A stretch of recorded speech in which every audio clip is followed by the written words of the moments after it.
These RedRock 4x4 mesh grille inserts are for those of you that have a 2007 and up JK and are looking to change up the look of the front of your Jeep, as well as add a little bit of protection to your radiator, all without changing up that iconic 7-slot grille. Now, there are a lot of grills that you can get out there that will have just one solid mesh insert in the front section, of course, completely changing the grille. There are the grills that have the eyebrow on them, the angry eyes, a lot of different options there. But again, if you're not looking to completely swap out the grille, but you do want to give it a bit of a unique look, a grille mesh insert like this is going to be a really nice option. Now, RedRock 4x4 does offer some inserts that are just going to be the surround area without the mesh in the center. Again, these are going to change up the look even further, and they're also going to offer a little bit of protection to that radiator, which is a really nice feature. Now, as far as mesh grille inserts go, these are going to be very fairly priced in my opinion, and they're also going to fit very well. In fact, they have to. These pressure fit into the grille, they clip into the grille. There's no 3M adhesive, which makes the install very, very easy, and the uninstall very, very easy.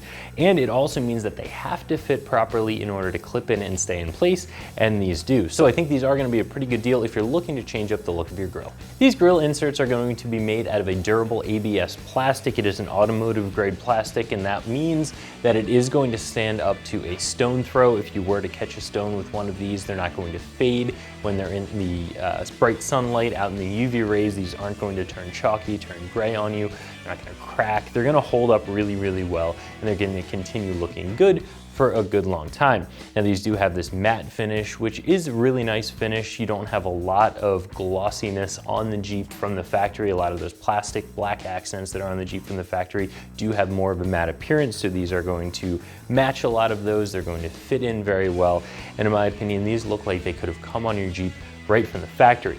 In fact, the 2016 and up Saharas and some of the special edition Jeeps do have a grille insert without the mesh part, but a grille insert right from the factory. So again, this is going to be one of those mods that's almost like an OEM plus mod, changing up the look without drastically changing the Jeep. So everyone knows it's still a Jeep, just a Jeep with some personal touches. I'm going to give this install a very simple 1 out of 3 wrenches. You can get this done in less than an hour. Now, RedRock 4x4 does suggest that you remove the grille to get these installed. Now, I know a lot of you are going to look at the instructions, you're going to look at the inserts, and you're just going to pop them on without removing the grille. And that's okay too if you decide to do that.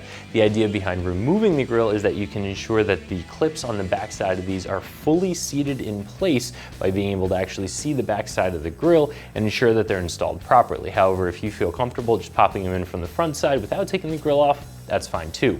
So if you follow the RedRock 4x4 instructions, you'll have to remove the clips across the top of the grille, then give the grille a little bit of pull to release the clips on the bottom. Before you do that, make sure you remove your turn signal socket from the turn signal housing, give it a quarter turn, pop it out of the way. That way you're not going to pull those turn signal wires tight. Once you have the grille completely removed, you can set it on a nice soft surface, lay down a blanket, make sure you're not going to scratch it up, and then you can insert your grille inserts from the front side, making sure that they do completely seat and completely clip into place. You'll be able to look at the back of the grille and ensure that all the plastic clips are fully seated. Once you have the inserts installed in the grille, install the grille back on the Jeep in the reverse process. Just give it a push on the bottom, reinstall the clips across the top, and reinstall your turn signal sockets. These mesh grille inserts are going to be right around $65, which I do think is going to be a pretty fair price for them. Of course, the version of these inserts without the mesh in the center here are going to be a little bit less expensive from RedRock 4x4. Of course, they have less material. It would make sense that they'd be a little bit less expensive. Now, there are some inserts out there that are going to be significantly more expensive than these. There are some that are made of billet aluminum, there are some that are stainless steel, so of course those are going to be a little bit pricier. In my opinion, for an appearance item like this, right around $50, $75 is where I like to be. I don't need billet aluminum grille inserts. I think that these plastic ones, they look good, they're going to serve their purpose, and they're going to save me some money, so I do think these are a pretty good deal. So if you're looking for a fairly inexpensive and easy way to change up the look of your grille, I definitely recommend taking a look at these mesh inserts from RedRock 4x4, and you can find them right here at ExtremeTerrain.com.